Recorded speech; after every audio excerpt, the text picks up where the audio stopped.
거짓말처럼 열대야가 갑자기 사라졌습니다. 이게 어떻게 된 일인지 알아보도록 하겠습니다. 과학재난팀의 정혜윤 기자 나와 있습니다. 어서 오십시오. 네, 안녕하세요. 자, 어제도 출연하셨죠? 제 네. 얼굴이 오늘 좀 좋지 않나요? 네, 살짝 좀 부으신 것 같기도 한데. 잠을 잘 잤습니다. 아, 잘 주무셨어요? 예, 이게 네, 며칠 만인지 모르겠는데 네. 갑자기 사라져 버렸어요, 열대야가. 네, 맞습니다. 저도 사실 어제 밤에 좀 찬바람이 불어서요. 사실 저는 문을 활짝 열어놓고 예. 잠을 잤는데 상대적으로 더 좀 얼굴이 안 좋아졌습니다. 아, 약간 네, 너무 좀 추웠어요. 예, 네, 추울 정도로. 네, 네. 예. 이게 왜 이렇게 사라진 거죠?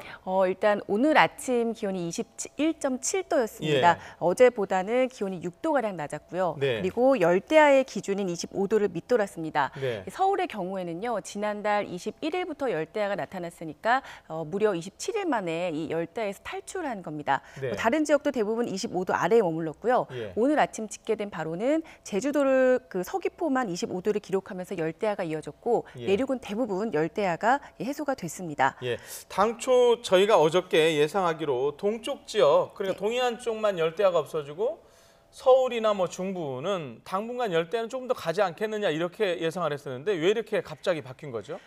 무더위를 몰고 오는 북태평양 고기압의 세력이 수축한 것이 가장 큰 원인입니다. 네. 이 때문에 상대적으로 차고 습한 성질을 가진 북동쪽에서 이 고기압이 버티고 있는데 네. 그 고기압에서 다소 선선한 공기가 네. 우리나라 쪽으로 유입이 된 겁니다. 예. 이렇게 선선한 동풍이 불면 하늘이 가을처럼 높아지고요. 네. 또 낮 기온보다는 아침 기온이 비교적 크게 낮아지는 경향이 있습니다. 네. 하루 만에 우리나라를 감싸던 기압계가 바뀌면서 열대야가 사라지고 그리고 폭염도 한풀 꺾인 겁니다. 네. 어제 서울은 31일 만에 폭염 경보가 주의보로 약화하는 등 폭염특보도 대부분 해제되거나 한 단계 약화됐습니다. 예.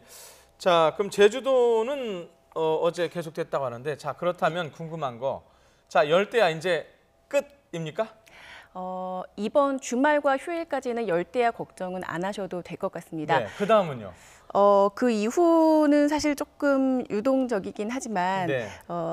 지금 현재 예상대로라면은 먼 남해상에서 지금 북상하고 있는 19호 태풍이 있습니다. 네. 이 솔릭인데요. 솔릭. 네네. 네. 이 태풍이 이제 북상을 하면서 북태평양 고기압을 살짝 밀어 올릴 걸로 지금 예상이 되고 있습니다. 네. 이렇게 되면은 시점이 다음 주 월요일이나 화요일쯤 지금보다는 기온이 조금 더 상승할 가능성이 있어서 현재 기상청 예보는 다음 주 월요일과 화요일 다시 중서부와 호남 지방을 중심으로 열대야를 예보하고 있는 상황입니다. 아, 완전히 끝난 건 아니고 모르네요. 네, 지금 좀 변수가 있어서요. 예.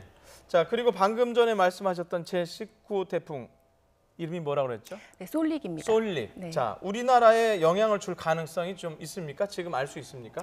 지금 예상대로라면은 이 직접적인 한반도에 상륙할 가능성은 낮지만 네. 경계는 해야 할 것으로 보입니다. 제가 예. 진로도를 좀 준비를 했는데요. 예. 네, 19호 태풍 이 솔릭은 현재 괌 북서쪽 먼 바다에서 북상을 하고 있습니다. 네. 지금은 소형급의 약한 태풍인데 북상을 하면서 중형급의 강한 태풍으로 더 발달할 것으로 예상이 됩니다.